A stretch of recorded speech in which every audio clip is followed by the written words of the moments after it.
Boa noite. Espero que todos estejam bem.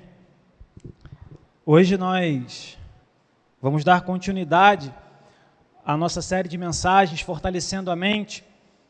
E hoje nós vamos falar sobre processo. Hoje nós vamos falar como que eu posso fortalecer a minha mente para suportar o processo. 2024 será o ano da colheita. E eu só vou conseguir colher aquilo que Deus tem separado para mim se eu conseguir suportar o processo, suportar todo o processo que leva a uma colheita. Então, a colheita daquilo que Deus reservou para mim e para você, ela carece de um tempo para acontecer. E esse tempo é o processo. Tudo o que envolve esse tempo é o processo que nós temos que passar. A questão é que, às vezes, no meio do caminho, a gente desanima. No meio do caminho, a gente abandona aquilo que era o nosso planejamento, aquilo que era o nosso sonho, aquilo que Deus plantou no nosso coração, como fruto, como algo para frutificar, e a gente acaba então vacilando e deixando de lado os nossos sonhos, deixando de lado nossos projetos, deixando de lado a promessa do Senhor, deixando de lado aquilo que o Senhor nos prometeu.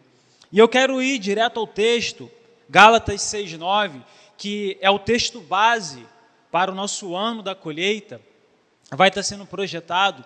Eu queria ler com você esse texto que tem tudo a ver com aquilo que nós vamos falar ao longo do ano inteiro. O texto diz assim: e não nos cansemos de fazer o bem, pois no tempo próprio colheremos se não desanimarmos. Você pode ler junto comigo? E não...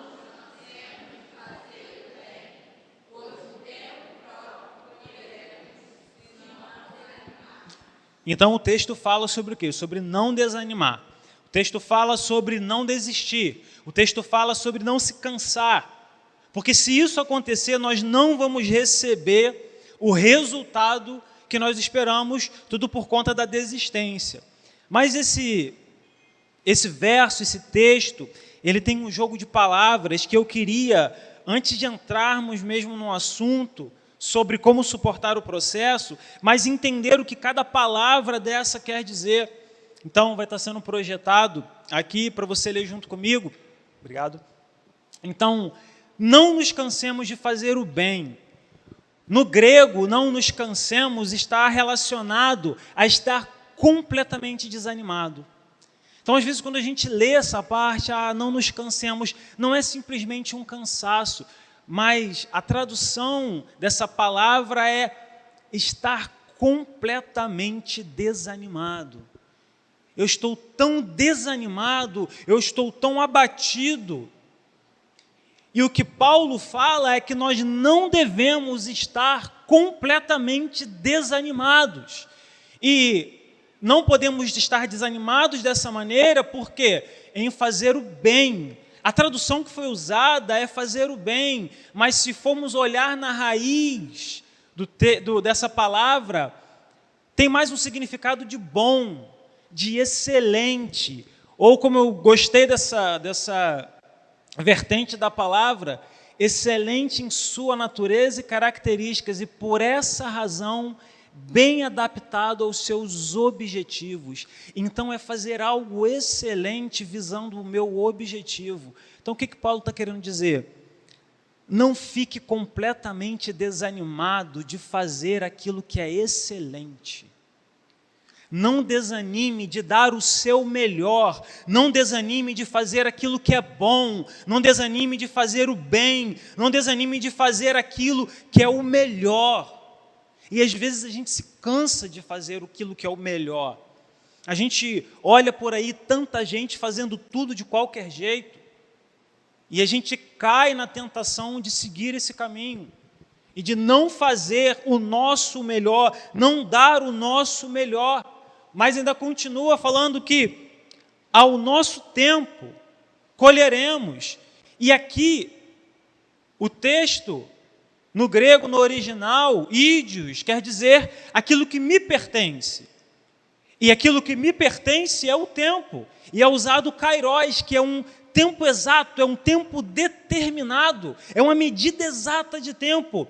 Então, Paulo está querendo dizer que aquela medida exata de tempo que te pertence, ou seja, esse tempo é seu, esse tempo vai chegar, porque ele é seu. E é um tempo exato, já está calculado, já está separado por Deus esse tempo, que isso vai acontecer. Agora, ele vai acontecer, ele vai te pertencer, se você não estiver completamente desanimado de fazer aquilo que é o quê? Excelente.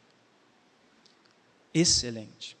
E no final, ele fala, e colheremos se não desanimarmos. Mas aqui é diferente do estar completamente desanimado, é uma outra raiz de palavra, que quer dizer perder a esperança. Então, você está completamente desanimado de fazer aquilo que é excelente, então no seu próprio tempo, você não vai colher, porque você vai perder a esperança. Percebeu que é assim que é a nossa vida? Quando a gente se cansa de fazer aquilo que é excelente, a gente desanima ao ponto de perder a esperança. Um dos maiores arrependimentos que eu tenho na minha vida foi não ter me dedicado na época do vestibular e não ter feito vestibular para medicina. O meu sonho era ser médico e pela minha falta de empenho e pelo meu excesso de desânimo, eu não prestei vestibular. Então eu deixei de colher algo na minha vida. Não que hoje eu sou infeliz com a minha profissão, não, hoje eu sou feliz com a minha profissão, mas um sonho de infância que eu tinha, eu deixei de seguir porque eu desanimei no meio do caminho. Eu deixei de fazer aquilo que era excelente. Eu deixei de explorar o meu potencial ao máximo. Eu deixei de exercer as minhas habilidades ao máximo, ao extremo, e por isso eu deixei de colher. É a lei da semeadura. Esse texto, de Gálatas, antes, no verso 7, diz: não vos enganeis, de Deus não se zomba, pois aquilo que o homem plantar, ele colherá. O que Paulo está querendo dizer? Não se engane. Não adianta você jogar em Deus a culpa. Se você não plantar, você não vai colher, porque aquilo que você plantar é o que você vai colher. Se você está plantando preguiça na sua vida, você vai colher escassez na sua vida.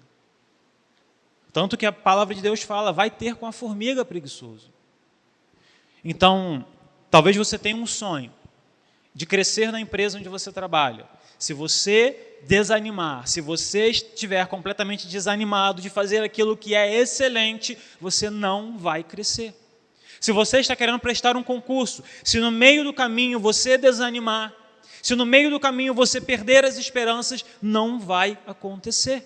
Se você quer restaurar o seu casamento, mas você está cansado das confusões, das patadas que você leva, das malcriações, se você se cansar de fazer aquilo que é excelente, você não vai conseguir restaurar o seu casamento. Se você quer viver um ministério frutífero, mas se você no primeiro momento de queda da sua equipe, se na primeira confusão, se no primeiro incêndio, se no primeiro resultado ruim, você simplesmente disser, eu não quero mais, eu estou cansado disso, você não vai colher aquilo que você quer. Não podemos desanimar, não podemos desfalecer, porque no tempo certo, aquele tempo que me pertence, eu vou colher em nome de Jesus. Eu vou colher aquilo que já está reservado para mim. E por que eu estou falando disso tudo? Porque no meio do processo, a gente acaba desanimando, porque às vezes a gente não vê o resultado chegando logo. A gente é muito imediatista e a gente quer logo aquele resultado, a gente quer colher as coisas boas. Mas a coisa não acontece, a coisa não vem. E a primeira coisa que vem à nossa cabeça é desistir. Talvez isso não seja para mim, talvez eu não esteja pronto para isso, talvez eu não seja capaz de passar por isso, mas, meu querido, não podemos desanimar, porque o tempo ainda não chegou, mas ele há de chegar, porque aqui Paulo está dizendo, aquele tempo que te pertence, que é um tempo determinado, chegará se você não desanimar. E a pergunta que fica é como? Como suportar o processo? 3 lições, 3 atitudes para suportar o processo e não desistir no meio do caminho. A primeira delas, cuide da sua mente, cuide da sua cabeça, cuide dos seus pensamentos. A mente é o que comanda a nossa vida. A mente é o que direciona o nosso ser, a nossa vida, todos os nossos projetos, então cuide da sua mente. Mentes saudáveis atraem pessoas, agora mentes tóxicas afastam pessoas. Sabe aquela pessoa que tudo para ela é errado? Tudo para ela tem um defeito, ela consegue colocar defeito em tudo. Em tudo na vida ela consegue arrumar um jeito de colocar um defeito. Ninguém quer ficar perto dessa pessoa. Meu querido, se você é essa pessoa, pelo amor de Deus, mude de atitude, porque ninguém gosta de ficar perto de pessoas negativas. Porque pessoas com a mente tóxica, que só pensam em desgraça, repelem as pessoas. Então, se no meio do seu processo você ficar pensando que não vai acontecer, que não vai dar certo, você não vai atrair pessoas que vão te ajudar a passar pela jornada. Pelo contrário, você vai afastar as pessoas de perto de você. Então não seja essa pessoa que vê um defeito em tudo. Nossa, essa parede está muito bonita, mas olha, aqui tem uma marquinha. Sabe aquela pessoa que chega no lugar, você apresenta, olha isso aqui que eu fiz, ela vem com uma lupa procurando um erro. Não é verdade? Pessoas assim desanimam a gente. Pessoas assim frustram a nossa alegria. Então não seja essa pessoa, pelo contrário, seja um motivador. Primeiro de você. Motive-se a cada dia, acorde pela manhã, se olhe no espelho e fala assim, você é bonito. Mesmo que você não for, mas fala, vai com a hora você acredita. Olha para você, olha assim, eu não estou gostando do que eu estou vendo, então eu vou mudar. Mas não fica reclamando, não fica colocando na sua cabeça que você não vai conseguir. Tem uma frase que diz que nós somos aquilo que comemos. E pegando essa frase, eu quero dizer uma coisa, nós pensamos naquilo que consumimos. O que você está assistindo? Se você está assistindo Big Brother, você vai ser uma pessoa que vai seguir na sua mente o que é feito ali naquele lugar. Se você está assistindo coisas que não deveria assistir, coisas que não vão te agregar em nada, você vai simplesmente ser uma pessoa superficial. Agora, se você coloca na sua mente algo de crescimento, algo que vai realmente mudar a sua vida, você vai começar a gerar valor. Você vai começar a gerar situações na sua cabeça que vão mudar a sua vida, mudar a sua perspectiva. Uma das coisas que eu mais faço durante a semana, vocês podem perguntar para ela, tem hora até que eu irrito ela, eu estou fazendo qualquer coisa, eu coloco uma pregação. Eu estou fazendo qualquer coisa, eu coloco um podcast sobre algum assunto. Sabe por quê? Porque é meu ministério.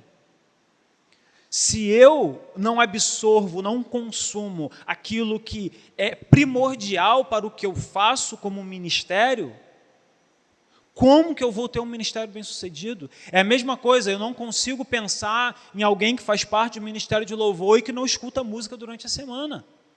Não faz sentido para mim. Não faz sentido para mim um professor não estudar, não ouvir sobre assuntos, não buscar, não ter curiosidade.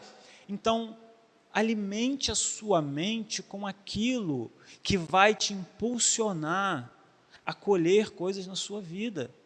Se você é um cozinheiro, comece a assistir vídeos de receita, comece a ler livros de receita.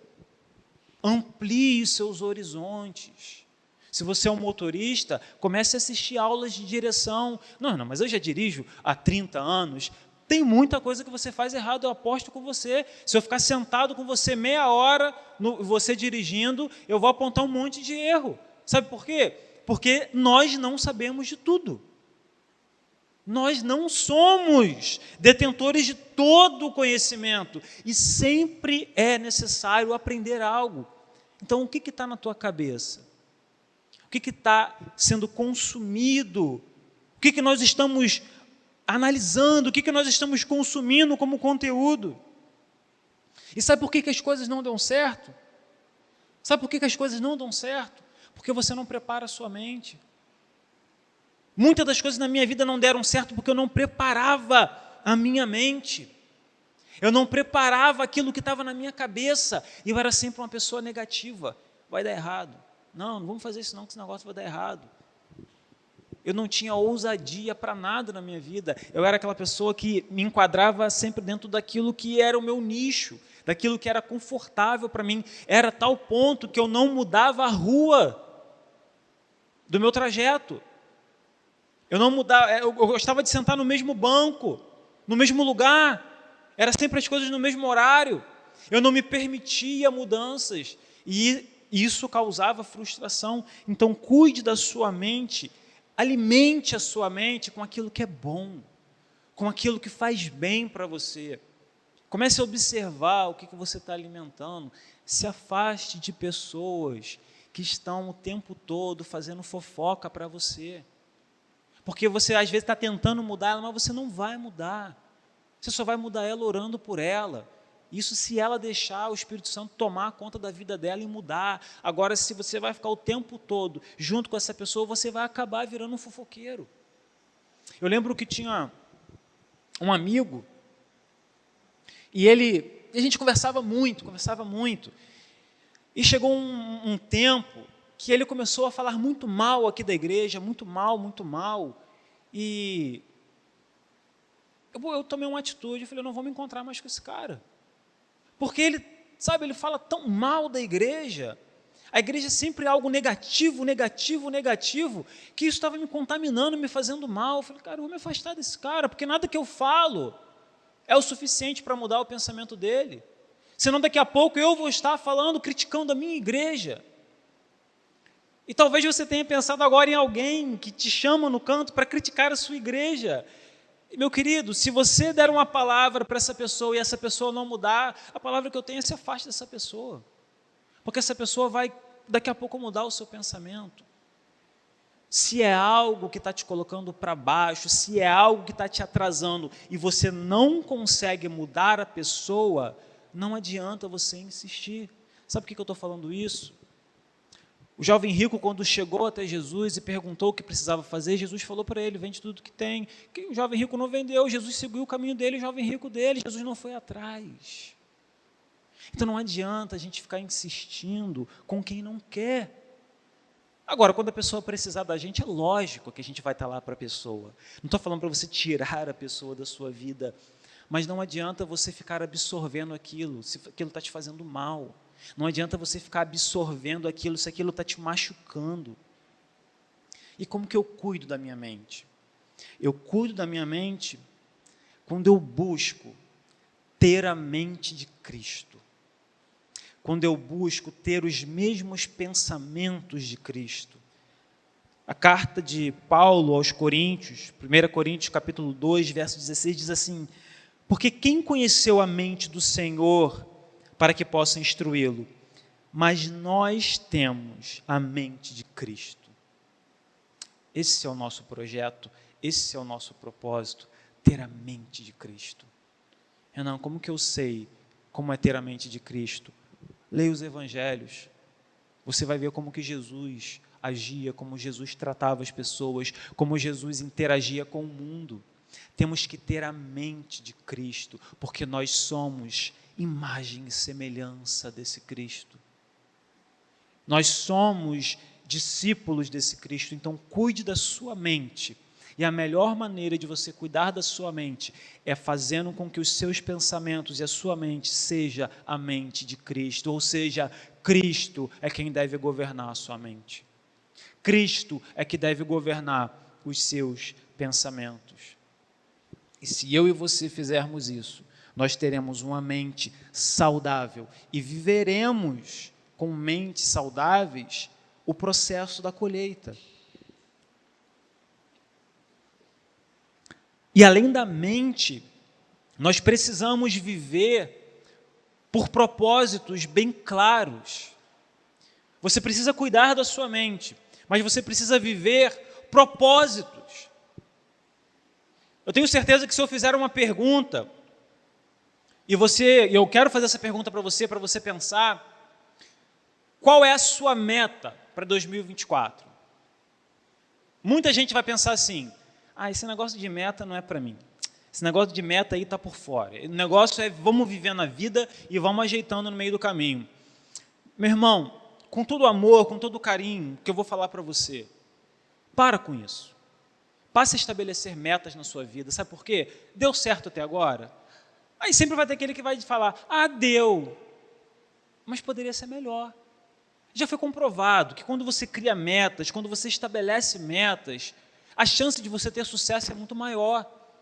Então, nós precisamos ter, no bom sentido, ambição, desejo de conquistar coisas. Eu não estou falando coisas materiais apenas, mas sentimentais, emocionais, espirituais. Agora, qual é a meta? Quer ver uma meta que todo mundo geralmente faz? Eu vou ler a Bíblia toda em 2024. Isso é uma meta. Agora, como que você vai fazer? Todo mundo sabe, 3 capítulos por dia, não é? É uma receitinha que já está decorada. É uma meta boa, é uma meta espiritual. Então, viva 2024 que está iniciando, criando metas claras, criando metas que você vai conseguir executar, mas essas metas, elas têm que estar dentro do seu propósito e elas têm que estar alinhadas com a vontade de Deus. Não, minha meta para 2024 é trocar de carro. Você já perguntou a Deus se você tem que trocar de carro? Porque se a sua meta não estiver alinhada com a meta de Deus, rasga o papel e joga fora, porque essa meta não vai servir para a tua vida. Ana, será que ler a Bíblia toda em um ano é uma meta que Deus não quer? Não estou falando isso. Eu estou falando que existem metas que Deus não vai abençoar. E você vai insistir nela e você vai quebrar a cara. Então, não gaste tempo com aquelas metas, aqueles planos que não são validados por Deus. E como você vai saber isso? Perguntando para Ele. Senhor, o que o Senhor quer de mim em 2024? Você já fez essa pergunta? Senhor, o que o Senhor quer de mim para 2024? Olha, se você fizer essa pergunta sincera, eu tenho certeza que Ele vai te responder. Eu tenho certeza que o Senhor de alguma maneira vai te responder. E você vai então viver dentro do propósito de Deus. Então, viva com propósito, mas estabeleça metas a serem cumpridas. Não espere a coisa acontecer. A bênção de Deus está sobre mim, sobre você. Mas eu preciso executar algo para que no meio do processo a bênção chegue. Então, viver por propósitos nos dá um sentido de existência. Então, no meio do caminho, nós não vamos desanimar. Por quê? Porque no processo, o propósito está muito claro, na minha mente que eu já estou cuidando, na minha mente que já é saudável, esse propósito é claro na minha vida. Então, a chance de desistir no meio do caminho é muito menor. Meu querido, nós precisamos viver por uma missão. Escuta o que eu vou te falar. Moisés passou 40 anos no deserto com um povo reclamando. E ele foi até o final, porque ele tinha um propósito claro de missão na vida dele. Talvez você esteja passando por um deserto, mas se você tiver um propósito claro, definido, dado por Deus, você vai suportar o deserto. Você vai passar pelo deserto, porque Deus ele vai te sustentar. Mas você precisa ter em mente um propósito claro e bem definido daquilo que Deus quer de você. E Moisés aguentou porque ele tinha esse propósito, ele tinha esse senso de missão. Jesus aguentou até as últimas consequências porque ele tinha um sentido de missão. Então não desista no meio do caminho, porque existe um propósito, existe uma missão que Deus confiou a você. Agora se imagine Jesus naquela cruz, quando ele olha para o lado, ele não vê ninguém, os discípulos saíram, todo mundo correndo, e ele ali naquela cruz, e o pessoal falando, desce daí, você não é Deus, então desça daí e nos mostre que você tem esse poder, e de repente Jesus olha e não tem ninguém que estava com ele. Imagina se Jesus dissesse assim, quer saber de uma coisa? Me abandonaram, eu estou aqui sofrendo, apanhando, por uma galera que não está nem aí para mim, eu vou descer. Mas sabe por que Jesus não fez isso? Porque ele tinha um propósito, uma missão, que era morrer naquela cruz para perdoar os nossos pecados como um cordeiro entregue ao sacrifício. Por isso ele não desistiu no meio do processo, porque ele sabia qual era a missão da vida dele, ele estava alinhado com o Pai, ele estava alinhado com o propósito que o Pai havia dado a ele. E às vezes a gente vê na nossa vida, acredito que, se não todo mundo, a maioria já fez isso. Um irmão falou de você, de um trabalho que você estava fazendo, e você falou assim, quer saber? Não faço mais nada. Chega. Estão reclamando? Fiquem aí, se virem. Eu não vou fazer mais. Aí, meu querido, faço uma pergunta para você. Se Jesus tivesse feito isso com você, sabe por que ele não fez? Porque ele te ama ao ponto de dar a sua vida por você. E nós temos que amar Jesus ao ponto de dar a nossa vida por ele. Então Deus confiou a você um ministério, não deixe que ninguém te desanime. Deus te deu uma missão, não importa o que vão falar de você, continue no processo, continue firme na sua carreira, aguente.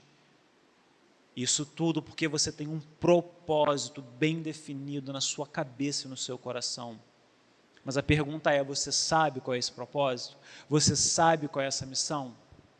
Em nome de Jesus, em 2024, nós vamos descobrir qual é a nossa missão aqui na Terra. Esse negócio não pode passar desse ano. Nós vamos descobrir qual é a nossa missão aqui na Terra e nós vamos nos engajar nela. E além de entender qual é a missão e estabelecer metas, nós precisamos fazer networking. Networking é muito usado nas empresas. Uma empresa se relaciona com outra, tem troca de experiências, troca de tecnologia, troca de ideias e um vai ajudando o outro.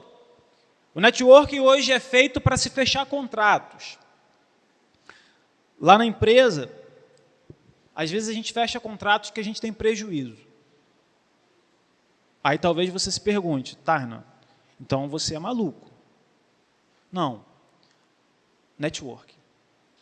Fechamos contratos com prejuízo para criar relacionamentos. Não sei se vocês perceberam, mas desde que o Álvaro veio para cá, eu sou uma das pessoas que mais insiste em que a gente vá a Moriá, em que a Moriá venha para cá. E talvez até você já tenha pensado, ai, Renan está, sabe, enchendo a paciência com esse negócio de aluga van, vão para Moriá e volta. Gente, sabe por que eu faço isso? Networking. O que esse pessoal está fazendo lá que está dando certo que eu não posso fazer aqui? O que a gente aqui está fazendo que está dando certo que esse pessoal não pode fazer lá? O dia que as igrejas se juntarem e os pastores entenderem que nós temos que trocar experiências e que nós temos que nos unir, a obra do Senhor vai se espalhar. A obra do Senhor vai avançar. Como o Álvaro gosta de dizer, Deus não une apenas pessoas, Deus une propósitos. Então faça networking com as pessoas, seja ministerialmente, profissionalmente, crie uma rede de relacionamento, sabe por quê?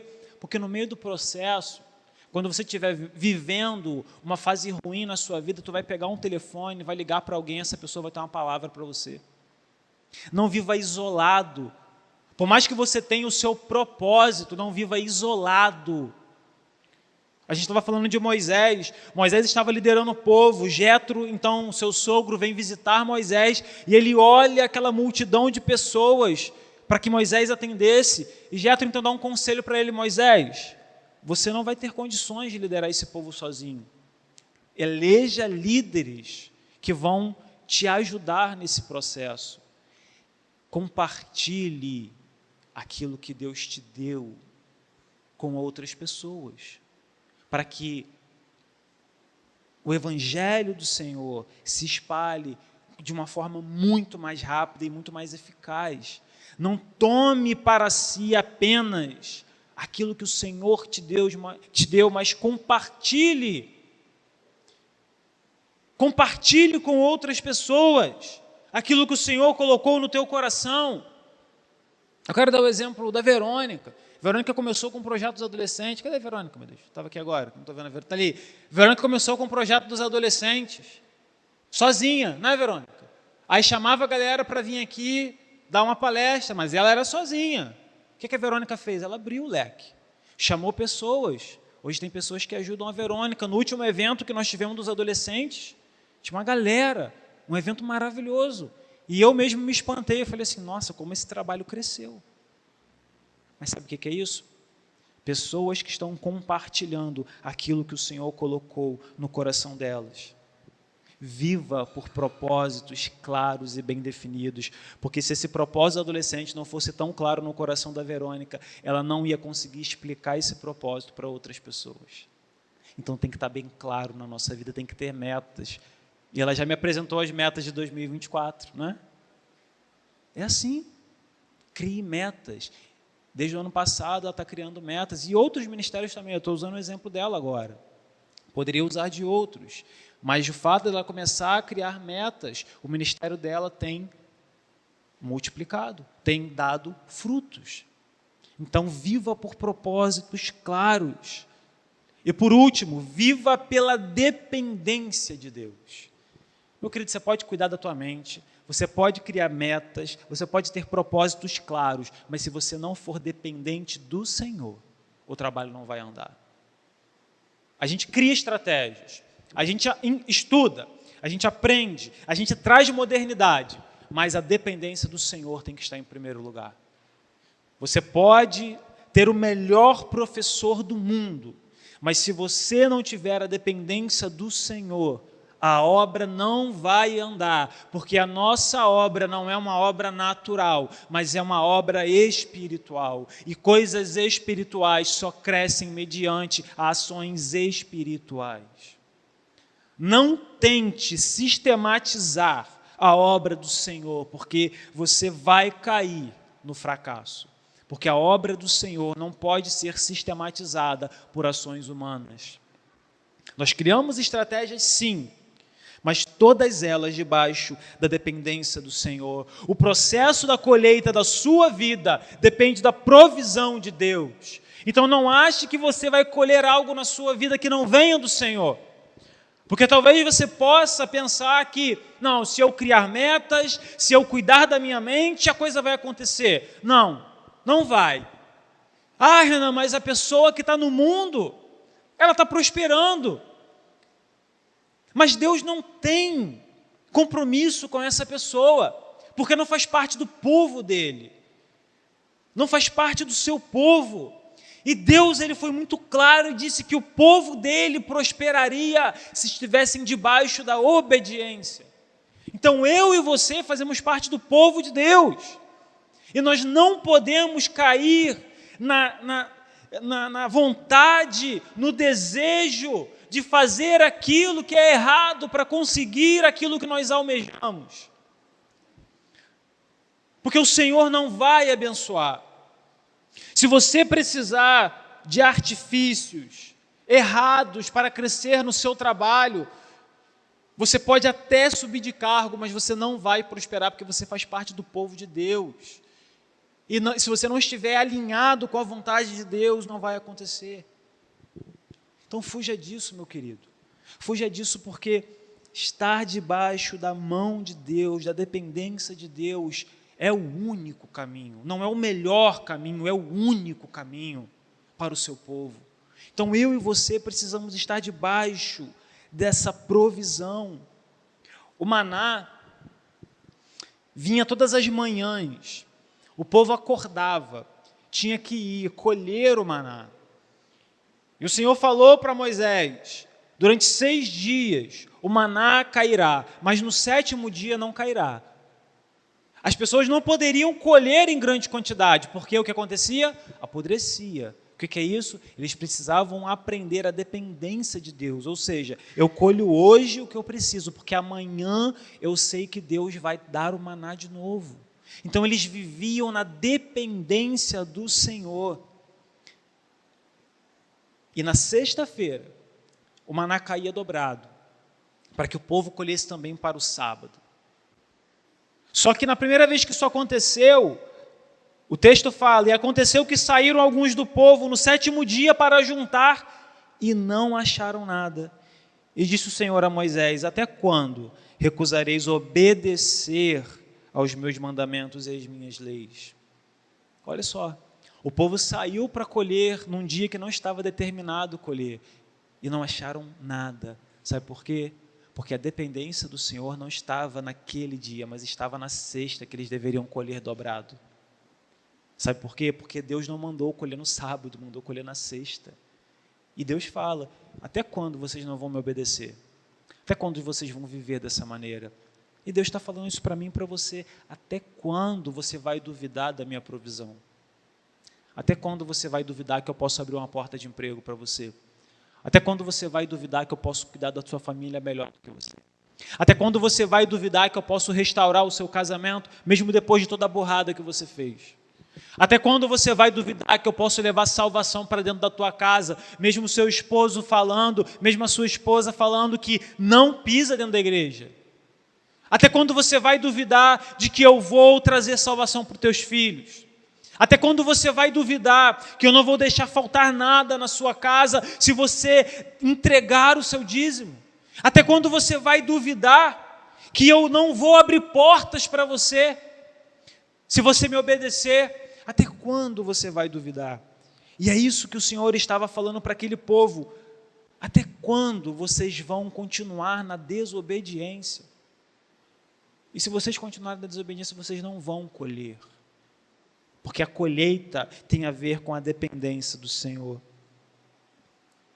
Meu querido, os frutos da nossa colheita só irão brotar se nós estivermos ligados à videira.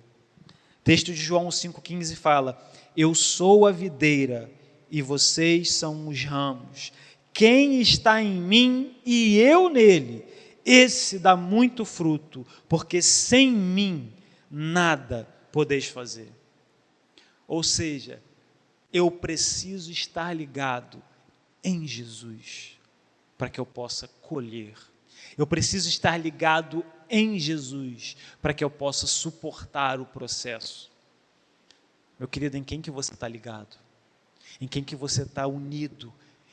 Aonde você fixou a sua vida? Se foi na videira, se foi em Jesus, você colherá, porque aqui é uma promessa. Ele está falando: esse dá muito fruto, não é pouco fruto, não é, sabe, um frutinho aqui e outro ali, não, é muito fruto, porque você está ligado na videira. Então você quer frutificar no teu trabalho? Esteja ligado à videira.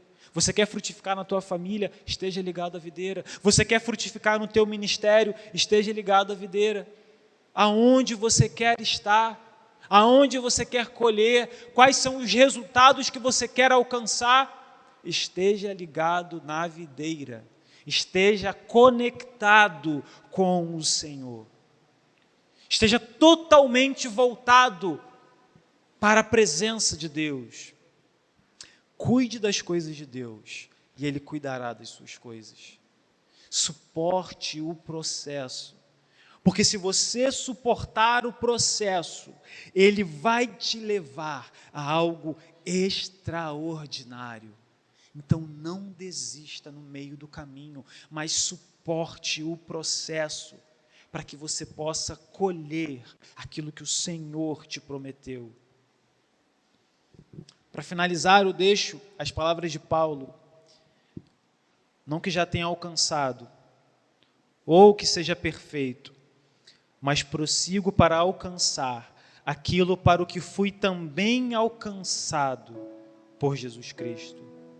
Irmãos, eu não julgo que o haja alcançado, mas uma coisa faço, e é que, esquecendo-me das coisas que atrás ficam, avanço para as que estão diante de mim. Esquecendo-me das coisas que ficaram para trás, eu avanço. Você quer avançar na sua vida? Você quer viver um novo propósito na sua vida? Você quer subir, crescer em todas as áreas da sua vida? Esqueça o que ficou para trás.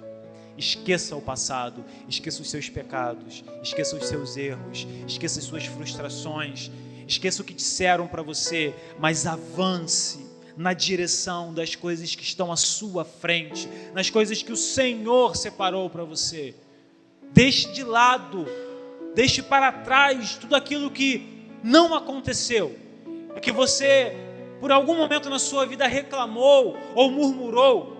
Deixe isso para trás, mas avance, prossiga para aquilo que está te esperando, porque se você suportar o processo, você vai viver na sua vida coisas extraordinárias em nome de Jesus. Em nome de Jesus. Fortaleça sua mente para que você viva esse processo, para que você suporte esse processo, para que você, enfim, receba aquilo que o Senhor separou para você. Quando o povo de Israel entra e coloca os seus pés na terra prometida, a palavra de Deus fala que depois daquele dia, nunca mais o maná caiu do céu, porque a provisão de Deus os havia levado até aquele lugar, mas a partir dali eles comeriam o melhor daquela terra, uma terra que mana leite e mel. Não que a provisão de Deus tivesse se limitado, mas que ela foi necessária até um certo ponto, com o maná. Agora a provisão seria o fruto da terra. Tanto que Deus fala: trabalhem 6 anos a terra, e no 7º deixem a terra descansar, porque ali vocês verão a minha provisão. Mas infelizmente o povo de Israel não fez assim. Passaram por fome, passaram por seca, porque não aprenderam no momento que viveram no deserto a depender do Senhor. Mas todos aqueles que dependeram do Senhor, que colocaram as suas forças no Senhor, alcançaram grandes coisas. Alcançaram grandes coisas. Uns confiam em carros, outros em cavalos, mas nós faremos menção ao nome do Senhor. Onde que está a tua confiança, meu querido? Onde que está a tua confiança? Onde está depositada a tua esperança? Se ela estiver depositada em Deus, você passará pelo processo em nome de Jesus. Olho para os montes, de onde virá o meu socorro? O meu socorro vem do Senhor que criou os céus e a terra. Dependência de Deus é a chave para suportar o processo que nos levará a uma colheita extraordinária. Saia daqui com essa certeza. Não desista no meio do caminho. Não desista da sua jornada de vida, porque o Senhor há de fazer com que a seu tempo determinado você colha tudo aquilo que Ele prometeu a você, porque Ele não é Deus que minta, não é homem que minta, nem que se arrependa, mas se o Senhor prometeu, Ele vai cumprir em nome de Jesus. Meu querido, coloque-se de pé, nós vamos celebrar o nome do Senhor, nós vamos declarar o nome do Senhor nessa noite, o quanto grande é esse nome, o quão poderoso é esse nome. e no seu lugar, coloque diante do Senhor os seus planos, aquilo que você quer para 2024 e peça que o Senhor abençoe a sua vida, assim como o maná descia nos tempos de Moisés. A provisão do Senhor chegará à tua casa em nome de Jesus. Celebra o Senhor nesse momento.